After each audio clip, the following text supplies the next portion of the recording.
for righteous But people. NWA, let's take them for example. Sir. Because they would be, would you say that they are not in alignment with all the other groups you just mentioned?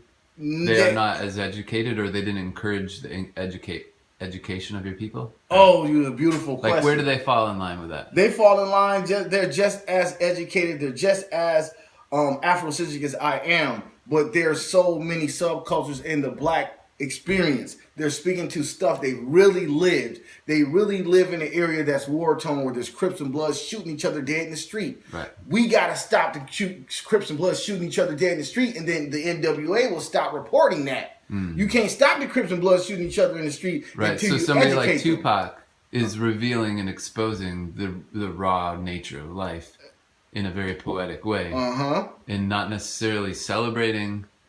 He wasn't celebrating that. He did. But then there are those hip hop artists that are celebrating it and encouraging the perpetuation of it. Yeah, and that's because they have a lack of self-awareness.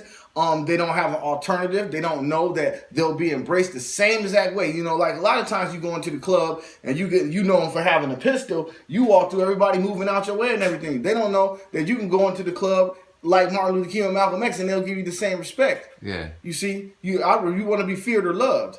We need to take the fear out of our community and put the love back in there. Love's an action word. Yeah. That's where it's coming from. But I'm digressing. But the reason that we're going to be talking about hip hop in terms of black audiences